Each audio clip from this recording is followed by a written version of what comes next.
Alors bonjour les amis, je veux vous parler de l'agriculture, comme j'ai dit que je faisais de temps en temps une vidéo là-dessus. Donc une agriculture de saison, on est au mois d'avril où normalement il devrait encore faire froid, il devrait peut-être encore avoir des restes de neige ici en haut, ou dans tous les cas pleuvoir. Donc on est dans un mois où c'est sec, 38 jours sans pluie ici au Cachot, et jusqu'à 41 à Genève, voilà. Donc sec, ok, on va se dire, ben, c'est sec. Alors, pratiquement parlant, en fait, la transpiration liée à la chaleur des végétaux, parce que les végétaux transpirent, comme toi et moi, c'est 3 mm d'eau par mètre carré qui s'évapore. Alors, pour répondre à ces 3 mm, ça correspond à 3 litres, environ 3 litres d'eau par mètre carré par jour qui s'en va. Donc si vous voulez savoir qu'est-ce qu'il aurait dû tomber, c'est 3 mm fois 38 jours, à peu près 100 mm qui nous manque, donc 100 litres par mètre carré qui a manqué ce mois. Alors 100 litres c'est beaucoup, surtout qu'il n'y a rien, il n'y a même pas de temps en temps 50 litres, c'est vraiment 100 litres au soleil où il n'y a rien. Et maintenant on est dans une situation précaire. Alors on est un peu dans l'aube du coronavirus de la sécheresse. Je rigole mais je suis dans un groupe WhatsApp où il y a beaucoup d'agriculteurs, on est à peu près 70, dont beaucoup de gens qui font des cultures. Donc Val de Rue, littoral. C'est le troisième agriculteur qui doit se contraindre à détruire son maïs qui ne portera pas de fruits, donc pas de graines. Il a séché, donc il le laboure et ils ne savent même pas quoi mettre. Un me disait à peu près 50% de rendement de nourriture en moins sur son exploitation. Et chez moi, si ça persiste, ça va être le cas aussi, peut-être pas 50, peut-être 30, ça dépend un petit peu de la situation. J'ai un avantage, c'est que je suis à la montagne, il fait un peu plus frais, donc j'ai un peu moins de transpiration, et puis j'ai des rosées le matin qui ralentissent un peu le sec. Je suis sur le versant sud de la vallée de la Brévine et clairement ça commence à griller comme on dit, mais si on prend le côté nord de la vallée de la Brévine, donc le versant où le soleil tape du matin au soir, là c'est rôti grillé. Donc il n'y a plus rien qui pousse, on voit les affleurements rocheux qui s'agrandissent toujours plus. Donc on est dans une situation compliquée.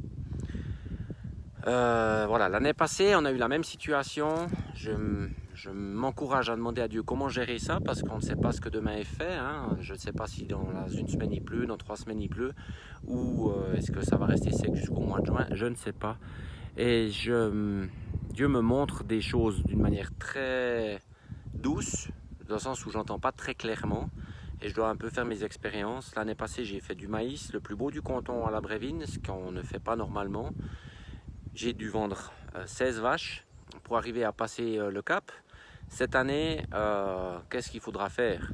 Mais quand je vous dis vendre 16 vaches, ça veut dire 100 000 litres de lait à peu près que je fabrique plus. Donc il faudra quand même se rendre compte qu'on est en train de diminuer la production alimentaire.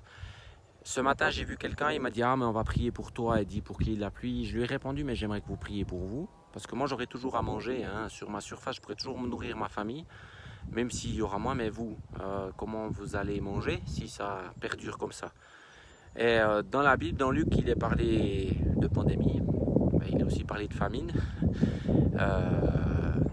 Je ne sais pas ce que Dieu fait, mais je sais que Dieu ébranle le monde, montre qu'il est tout puissant. Puis pour montrer qu'il est tout puissant, c'est pas simplement un coup de miracle, c'est aussi un coup de désespoir pour montrer une fois que le désespoir est là, que lui est la solution.